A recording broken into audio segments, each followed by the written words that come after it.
Hello, everyone, and welcome to another movie review. I am happy that you can join me today. If you're new to this channel, click the subscribe button below for future notifications and updates. Click the like button to share this content with other movie fans. Superman is a superhero comic book action flick. It was directed by James Gunn, who also made the Guardians of the Galaxy trilogy and Suicide Squad. This was one of the most anticipated movies of this year.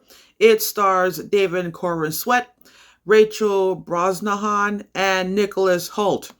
It was released in theaters and at the IMAX last Friday, July 11th, and the running time is 2 hours 11 minutes.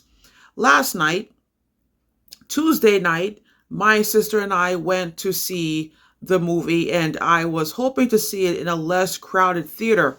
But even on a weekday, a lot of people came out to see it. My sister is a comic book fan. She has loved comic books since she was a kid. I, on the other hand, I was not a comic book fan until she bought me comic books as gifts over the years. So when it comes to comic book movies, I usually compare them to other comic book movies instead of the comic books. My sister explained that James Gunn wanted to go back to the Superman you see in the comic books. However, as a movie critic and writer, what other film critics don't explain that I think is important to elaborate on, the movie starts in media res. If you have never heard of the phrase, in media res is a Latin phrase meaning in the middle of things.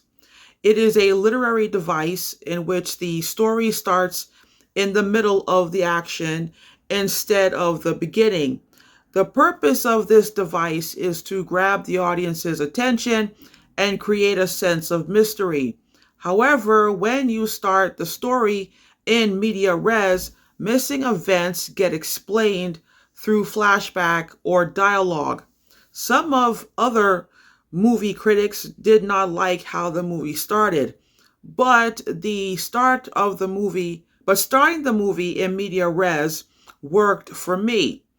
I personally felt that since this is not the first Superman movie, and in the past they have made Superman movies that started from his time in Krypton before he was sent to Earth, um, to have this movie stand out from the rest of the Superman movies that came before, it was a smart choice to start it in media res.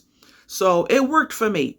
So in case you haven't seen the movie yet, it starts 30 years after Superman, played by Corrin Sweat, was born on Krypton, 3 years after Superman came out to the world, 3 weeks after Superman stopped an invasion by the country of Boravia, located next door to the country of Jarhanpur, and right after Superman lost his first fight when he tried to defeat another metahuman known as the Hammer of Boravia, who is an invention of Lex Luthor, played by Nicholas Hoult.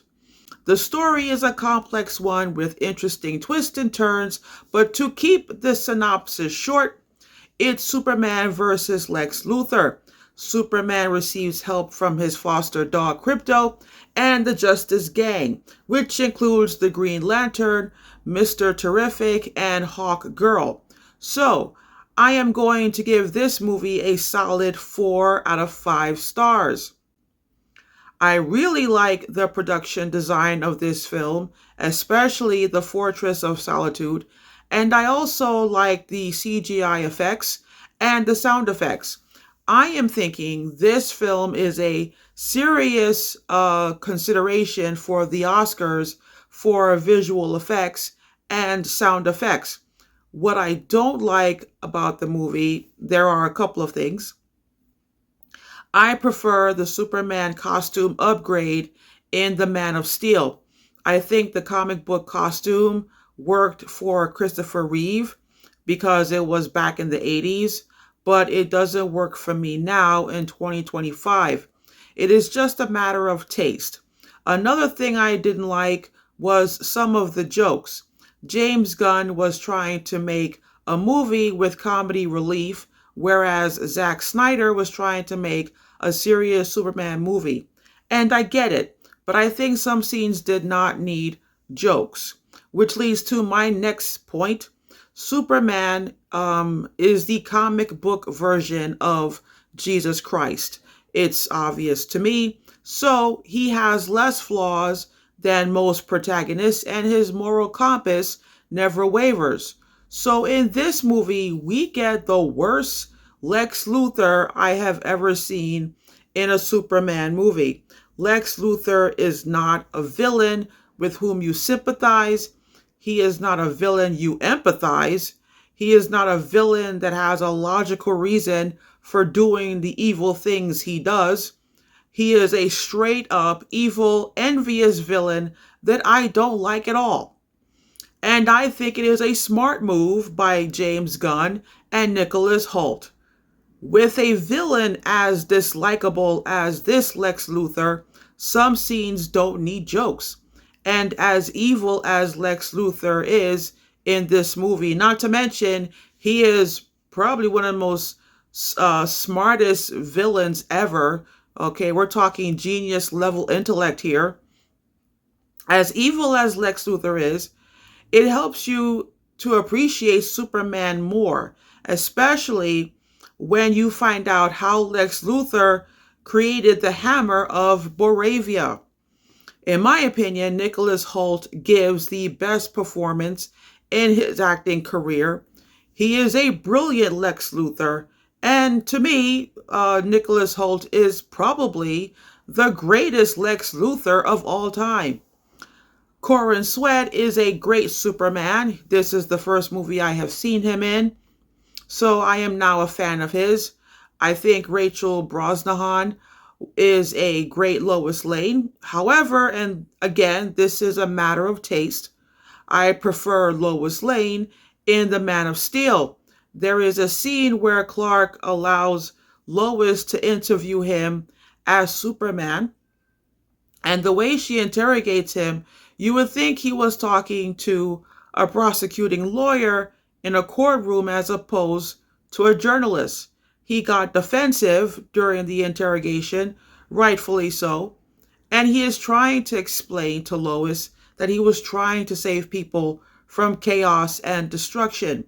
And I thought, the Lois in Man of Steel was more understanding of Superman than this Lois. The Lois in Man of Steel did not question Superman's integrity, his intentions, his motives. So I prefer the characterization of Lois in Man of Steel. It has nothing to do with Rachel Brosnahan and Amy Adams as actors. It probably has more to do with James Gunn as the screenwriter in this movie. Overall, Superman is a fun movie, and it's a movie I will enjoy rewatching in the future. I also have to say, I think the publicity surrounding this movie was totally unnecessary. Superman is not a woke movie. James Gunn is faithful to the story of Superman. Superman was always described as a humanoid alien. When he was a kid, he got bullied for being strange. The character of Superman is nothing new. So if you think this Superman is woke, the 1978 version is also woke. Even Superman 4 can be seen as woke. I remember reading about Superman 4. The story idea for that movie, if I remember correctly, was Christopher Reeve's idea. He wanted to use the story of Superman to comment on nuclear weapons, which to me was a smart idea. The movie was a flop at the box office at that time, but it was a good idea, and I thought Superman 4 was a much better movie than Superman 3. Superman 3 will always be the worst Superman movie. every other Superman movie is way better than 3. So that is all for today. Thank you for watching as always, and I will see you next time with another movie review. Until then, take care and have fun at the movies.